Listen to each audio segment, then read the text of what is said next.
21. Por que os homens mentem? Basta olhar para o desfecho da breve visita que ele fez a Cel para ver a prova do que estou dizendo. Kaladin não queria abrir os olhos. Se os abrisse, estaria acordado.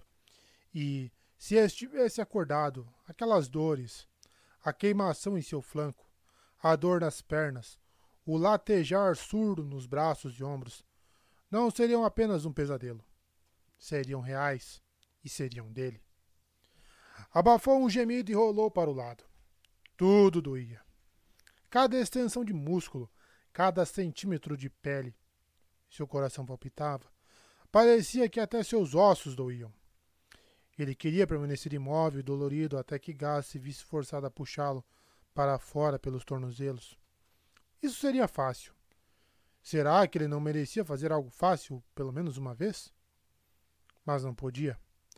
Parar de se movimentar, desistir, seria o mesmo que morrer. E ele não podia deixar que isso acontecesse.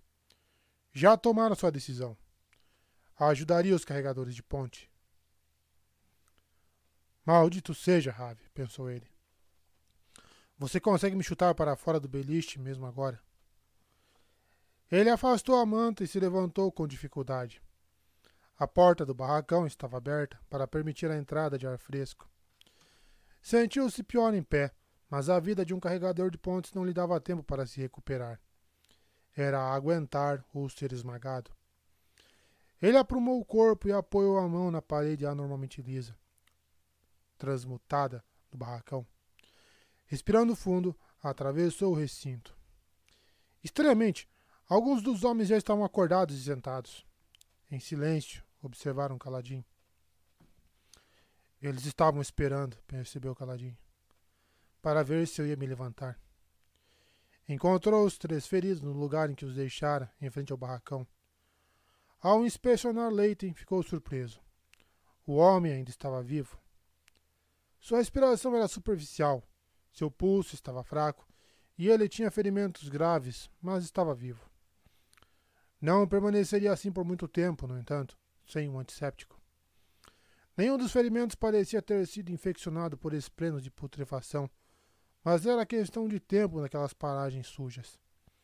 Ele precisava dos ungüentos do apotecário. Como os conseguiria? Kaladin inspecionou os outros 2. Robert sorria abertamente. Era um sujeito magro, de rosto redondo e cabelos pretos. Faltava-lhe um dente. Obrigado. Obrigado por me salvar. Kaladin grunhiu e examinou a perna do homem. Você vai ficar bom, mas não vai poder caminhar durante algumas semanas. Vou trazer comida do refeitório para você. Obrigado, sussurrou Robert, pegando a mão de Kaladin e a apertando. Parecia estar prestes a chorar. Aquele sorriso afastou a melancolia. Fez as dores e o mal-estar esmorecerem.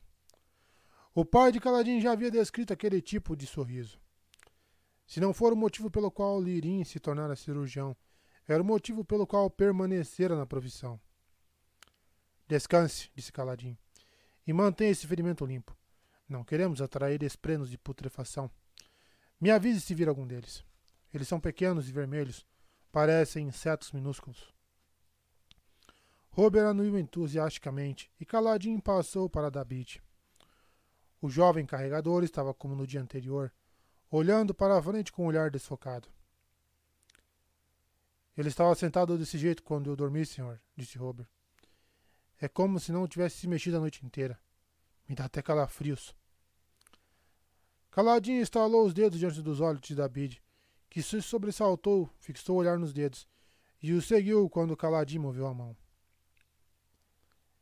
Ele levou uma pancada na cabeça, eu acho, disse Robert.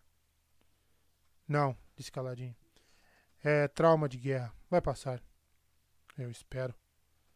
Se o senhor diz, comentou Robert, coçando o lado da cabeça.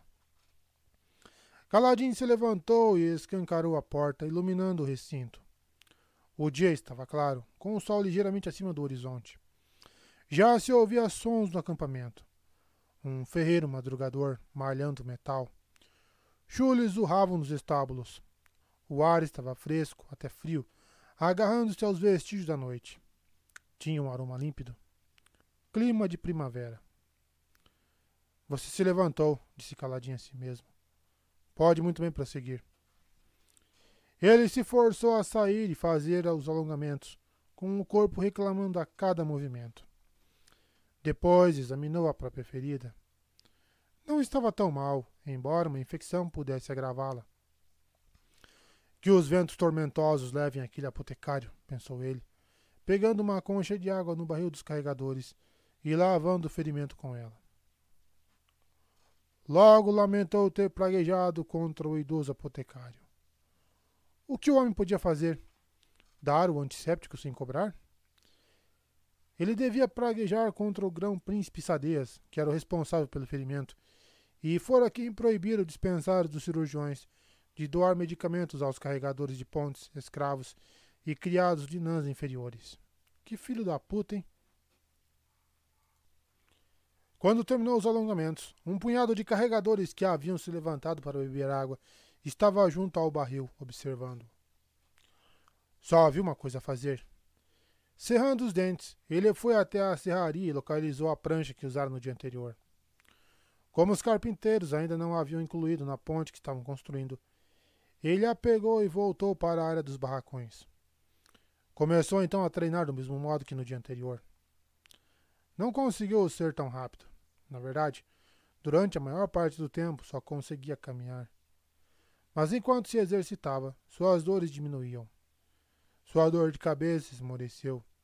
Seus pés e ombros ainda doíam e ele sentia uma exaustão insistente. Mas não passou a vergonha de cair. Durante o treino, ele passou diante dos barracões dos outros carregadores. Mal era possível distinguir aqueles homens dos da Ponte 4. Os mesmos coletes escuros manchados de suor sobre troncos nus ou camisas frouxas. Havia alguns estrangeiros, taelenos e vedenos, na maioria das vezes, mas se igualavam no aspecto desmanzelado, nos rostos barbudos e nos olhares assombrados. Alguns indivíduos o olhavam com hostilidade. Estariam receosos de que seus treinos fossem incentivar que os outros chefes de ponte os obrigassem a treinar também? Caladinho esperava que alguns carregadores da Ponte 4 se juntassem a ele em seus exercícios.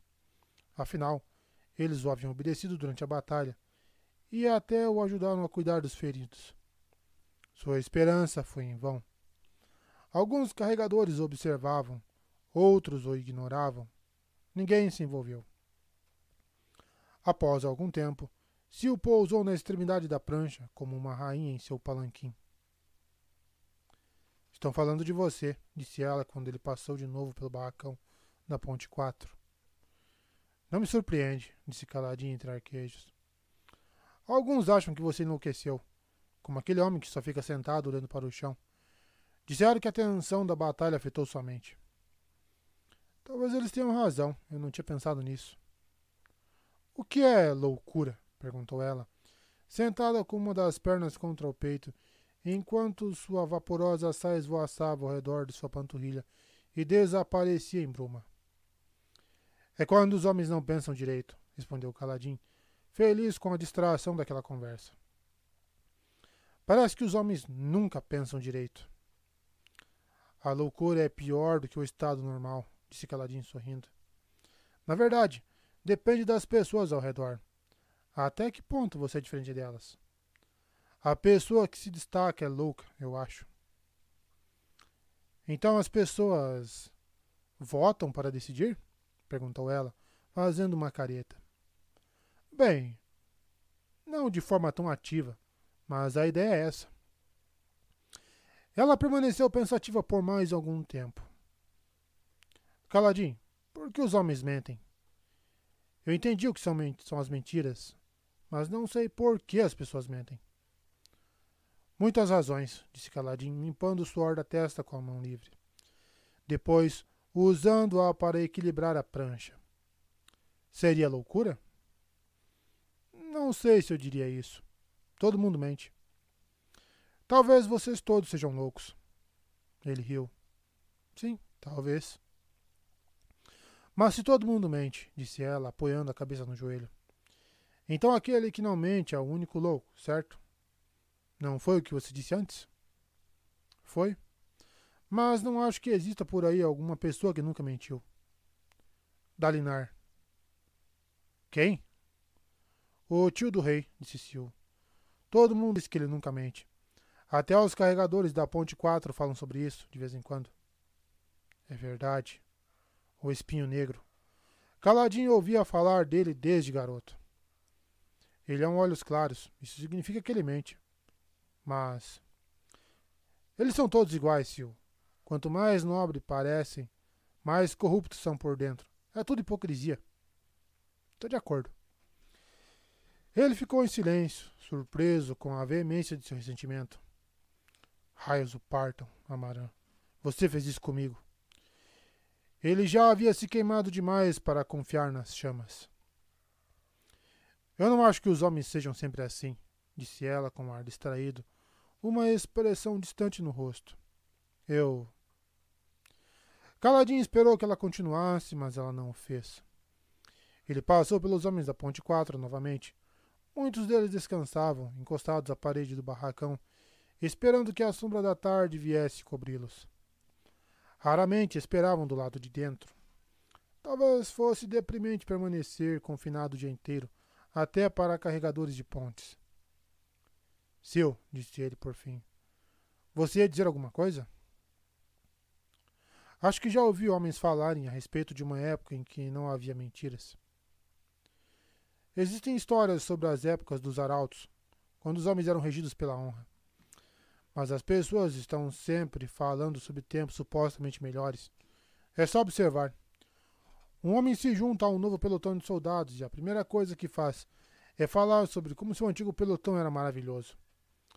Nós nos lembramos dos tempos bons e dos tempos ruins, e nos esquecemos que, na maioria das vezes, os tempos não são bons nem ruins, apenas são. Ele começou a trotar. O sol estava cada vez mais quente, mas queria se mover. As histórias provam isso, prosseguiu ele, bufando. O que aconteceu com os arautos? Eles nos abandonaram. O que aconteceu com os cavaleiros radiantes? Caíram em desgraça. O que aconteceu com os reinos de época? Desmoronaram quando a igreja tentou assumir o poder. Não se pode confiar em ninguém que tenha poder, Sil. O que se pode fazer então? Não ter líderes? Não. Dar o poder aos olhos claros e deixar que o poder os corrompa. E depois tentar ficar o mais longe possível deles. Suas palavras lhe pareceram vazias. Porra, tô concordando cada vez mais com ele, hein? O que ele conseguira se mantendo longe dos olhos claros? Parecia sempre em meio a eles, atolado nos lamaçais que criavam com seus complôs, manobras de cobiça. Sil permaneceu em silêncio depois do último percurso. Caladinho decidiu interromper seus exercícios. Não podia correr o risco de se esgotar de novo. Foi então devolver a prancha. Os carpinteiros coçaram a cabeça, mas não reclamaram. Ao retornar à área dos carregadores, notou que um pequeno grupo, incluindo Rocha e Taft, estava conversando e olhando para ele. Sabe, falar com você provavelmente não melhora em nada a minha reputação de maluco, disse ele a Sil. Vou tentar parar de ser tão interessante, disse ela, pousando no ombro dele. Ela botou as mãos na cintura, depois se sentou sorridente, obviamente satisfeita com seus comentários. Antes que pudesse retornar ao barracão, Caladinho viu que Gaz atravessava a serraria às pressas e se encaminhava em sua direção. Você, disse ele, apontando para Caladinho. Espera um pouco. Caladinho parou e aguardou de braços cruzados. Tenho notícias para você, disse Gaz, estreitando o único olho. O luminobre Lamaril ouviu falar do que você fez com os feridos. Como? Raios, garoto. Você achou que as pessoas não iam comentar? O que você pretendia fazer? Esconder 3 homens no meio do resto? Caladinho respirou fundo, mas se conteve. Gaz tinha razão. Certo. Mas que importância tem isso? Nós não atrasamos o exército. Pois é, disse Gaz. Mas Lamaril não gosta muito da ideia de pagar e alimentar carregadores que não possam trabalhar. Ele levou o assunto ao grão-príncipe Sadez e sugeriu que você fosse pendurado. Kaladin sentiu um calafrio. Ser pendurado significava ser deixado ao relento sobre uma grande tormenta para que o pai das tempestades o julgasse. Era praticamente uma sentença de morte. E então? O luminobre Sadez não permitiu que ele fizesse isso, disse Gaz. O quê? Será que julgara mal Sadez? Mas não. Aquilo devia ser parte do roteiro. O luminobre Sadez, disse Gaz com um ar sombrio, disse a Lamaril que deixasse você cuidar dos homens, mas proibiu que eles recebam comida e pagamento enquanto não puderem trabalhar. Disse que isso mostraria por que ele é obrigado a deixar carregadores para trás. Aquele crenguejo, murmurou Kaladin. Gaz empalideceu. Shh! É do grão-príncipe que você está falando, garoto? Ele olhou ao redor para verificar se alguém estava à escuta. Ele está tentando fazer dos meus homens um exemplo, disse Kaladin. Quer que os outros carregadores vejam os feridos sofrendo e passando fome. Quer mostrar que está fazendo uma caridade ao deixar os feridos para trás. Bem, talvez ele tenha razão. Isso é crueldade, disse Kaladin. Ele traz de volta os soldados feridos. Deixa os carregadores para trás porque é mais barato encontrar novos escravos do que cuidar de escravos feridos. Gaz não respondeu. Obrigado por me trazer a notícia. Notícia? Vociferou Gaz. Eu fui enviado para lhe dar ordens, Fidalgote. Não tente pegar comida extra no refeitório para seus feridos, pois não vai conseguir. Dito isso, ele se afastou, resmungando consigo mesmo. Kaladin voltou para o barracão.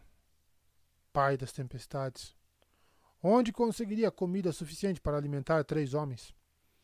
Podia dividir suas próprias refeições com eles, mas os carregadores só recebiam comida suficiente para se manterem nutridos. Não havia nenhum excesso.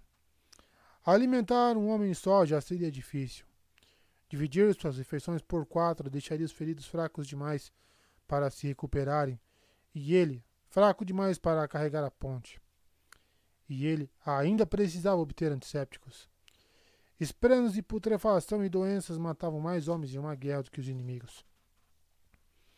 Kaladin se aproximou dos homens que espaireciam perto do barracão, quase todos entretidos com as habituais atividades dos carregadores.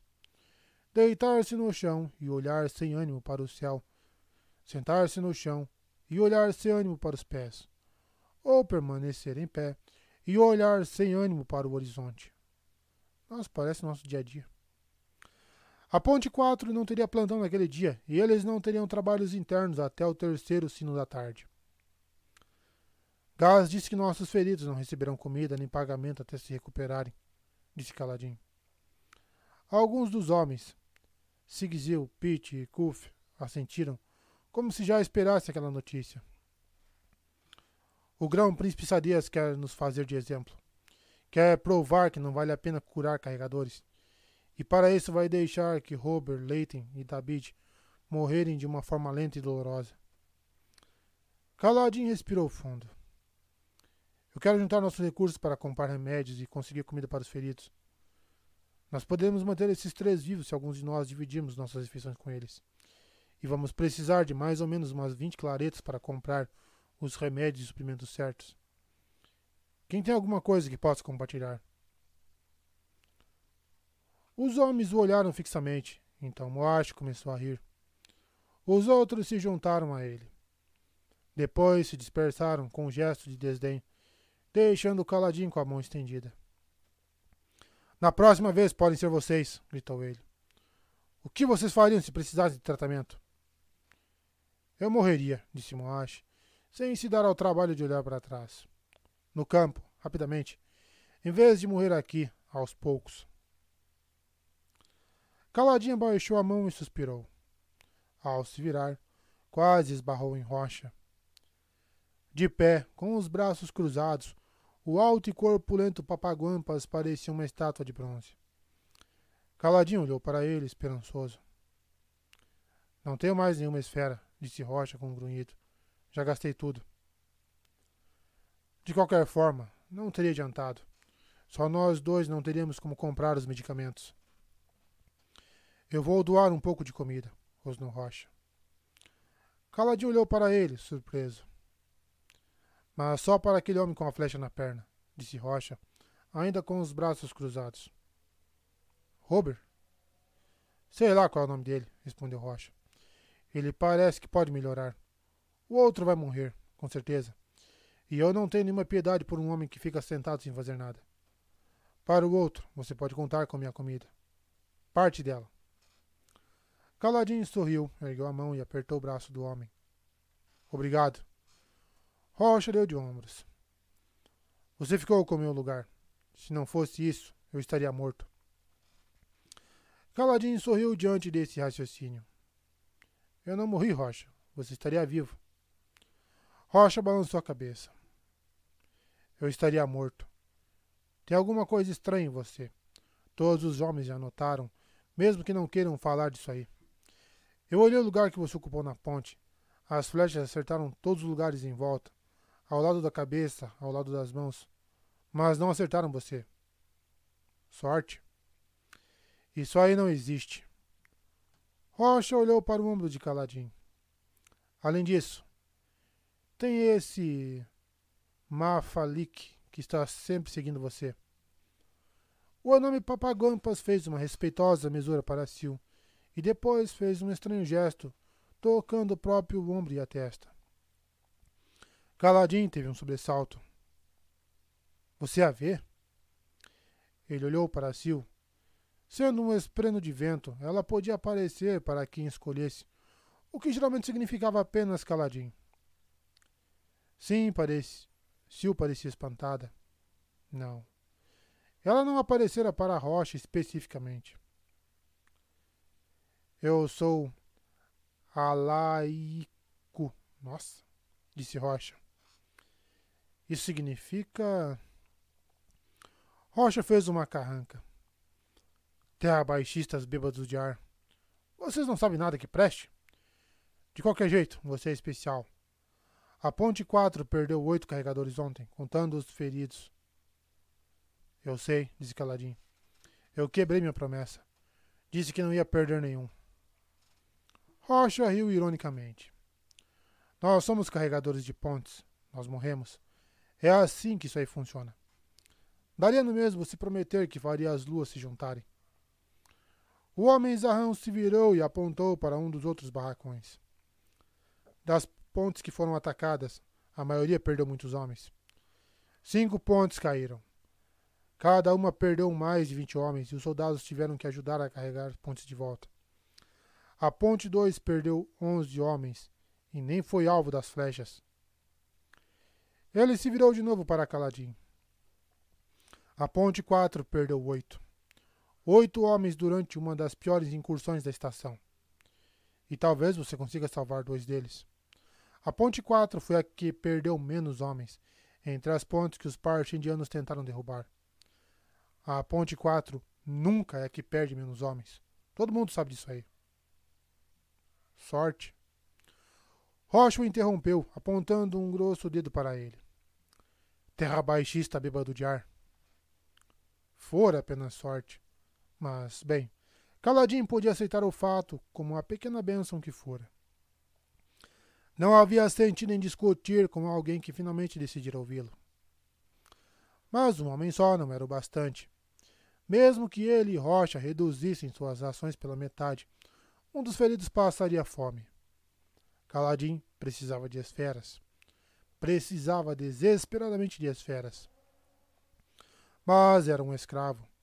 A maior parte dos meios de se ganhar dinheiro era ilegal para ele. Se ao menos tivesse alguma coisa para vender.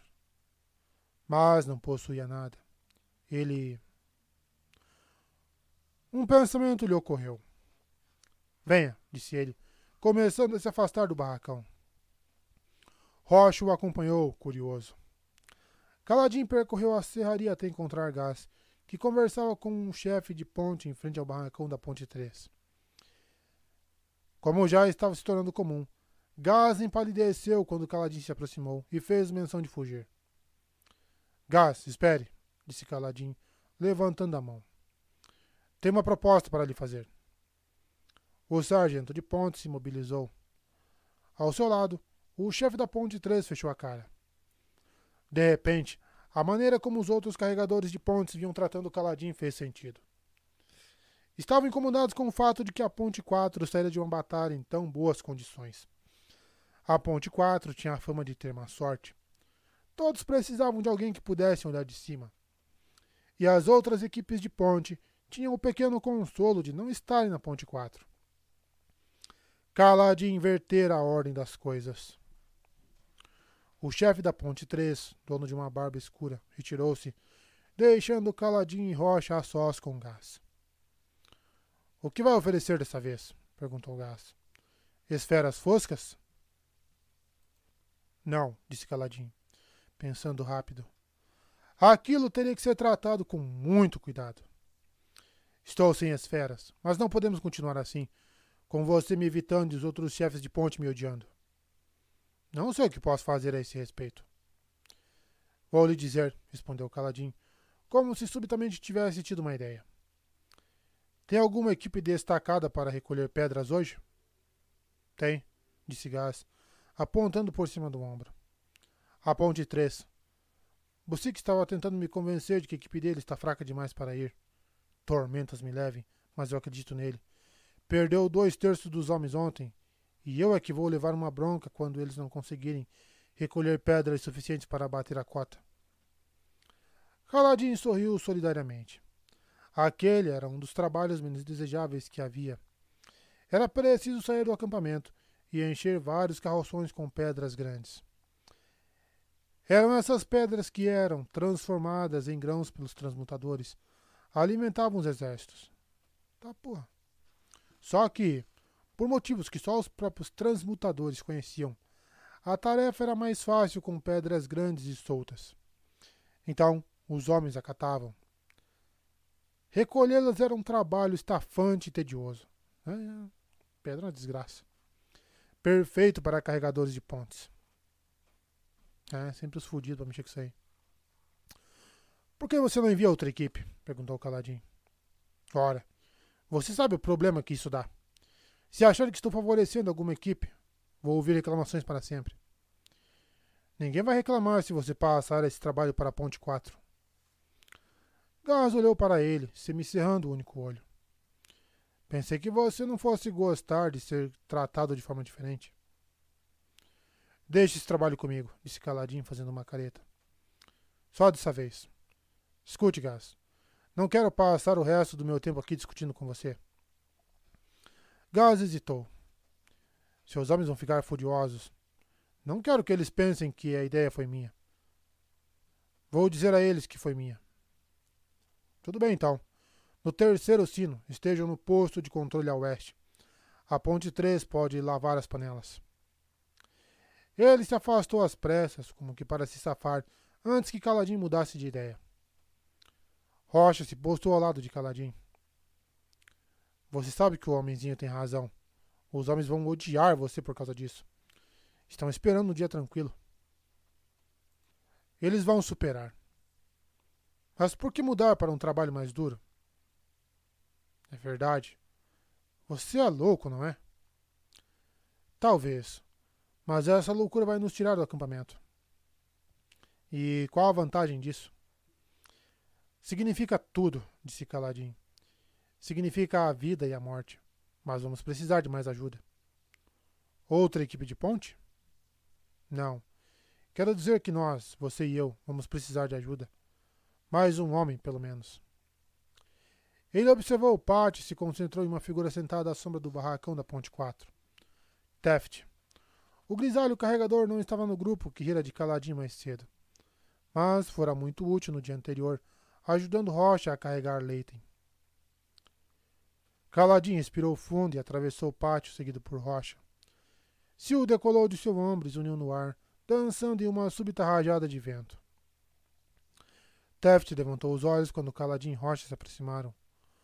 O homem mais velho fora buscar seu desjejum e estava comendo sozinho, segurando um pedaço de pão por baixo da tigela. Com a barba manchada de ensopado, ele fitou Caladim com cuidado, antes de limpar a boca com a manga da camisa. Faço questão da minha comida, filho, disse ele. Eles não dão o suficiente nem para um homem, imagine 2. Caladinho se agachou na frente dele. Rocha se encostou à parede e cruzou os braços, observando em silêncio. Preciso de você, Teft, disse Caladinho. Eu já falei. Não estou falando da sua comida. Estou falando de você, de sua lealdade. O homem mais velho continuou a comer. Assim como Rocha, ele não tinha marcas de escravo. Caladinho não conhecia a história deles. Só sabia que aqueles homens o haviam ajudado quando outros se recusaram. Ainda não estavam completamente derrotados. Teft, começou Caladinho. Eu já ofereci minha lealdade antes, disse Teft. Muitas vezes. O resultado é sempre o mesmo. Pô, tô começando a gostar cada vez mais desse livro, hein? Tô me vendo essa história, tá louco. Já traíram sua confiança? Perguntou o Caladinho calmamente. Teft bufou. Pelas tormentas, não. Eu é que traí a confiança. Você não pode confiar em mim, filho. Meu lugar é aqui, como carregador de pontes. Eu precisei de você ontem e você me impressionou. Por acaso. Eu decidi isso. Eu decido isso, disse Caladinho. Teft, todos nós fracassamos, de um modo ou de outro. Ou não seremos carregadores de pontes. Eu falhei. Meu próprio irmão morreu por minha culpa. Então por que continuar se importando? É isso ou desistir de morrer? E se a morte for melhor? Tudo sempre retornava a esse problema. Era por aquela razão que os carregadores não se importavam em ajudar os feridos. A morte não é melhor, disse Caladinho, olhando Teft nos olhos. Ah, é fácil dizer isso agora, mas quando você está à beira do abismo e olha para as profundezas escuras, você muda de ideia. Como Robert, como eu. Ele hesitou, vendo alguma coisa nos olhos do homem. E acho que você também já passou por isso. É, disse Teft, baixinho. É, já passei. Então, você está conosco? Perguntou Rocha, agachando-se. Conosco? Pensou Caladinho, com um leve sorriso. Teft olhou de um para outro. Posso ficar com a minha comida? Pode, disse Caladinho. Teft deu de ombros. Está bem, então, eu acho. Nada pode ser pior do que ficar sentado aqui, só esperando a morte. Caladinho estendeu a mão. Teft hesitou, depois a apertou. Rocha também a estendeu a mão. Rocha. Teft terminou de apertar a mão de Caladinho e depois apertou a dele. Meu nome é Teft. Pai das tempestades, pensou Caladinho. Esqueci que a maioria deles não se dá o trabalho de perguntar os nomes dos outros. Rocha? Que nome é esse? Perguntou Teft. É um nome idiota, disse Rocha, o rosto impassível. Mas pelo menos tem significado. O seu nome significa alguma coisa? Acho que não, disse Teft, coçando a barba rala. Rocha não é meu verdadeiro nome, admitiu Papaguampas. Mas é o que os terrabaixistas conseguem pronunciar. Qual é o seu verdadeiro nome, então? Perguntou Teft. Você não vai conseguir falar. Teft ergueu uma sobrancelha. Meu Deus, que nome! Numuhukumakiakikiayalunamor, disse Rocha. Após alguma hesitação, Teft sorriu. Bem, acho que nesse caso Rocha está ótimo. Rocha riu e sentou-se. Nosso chefe de ponte tem um plano, alguma coisa gloriosa e audaciosa. Isso aí tem a ver com passamos a tarde carregando pedras no calor. Caladinho sorriu e inclinou-se para a frente. Temos que colher um certo tipo de planta. Um junco que cresce em pequenos tufos fora do acampamento. Pô, tô adorando o Caminho dos Reis, hein?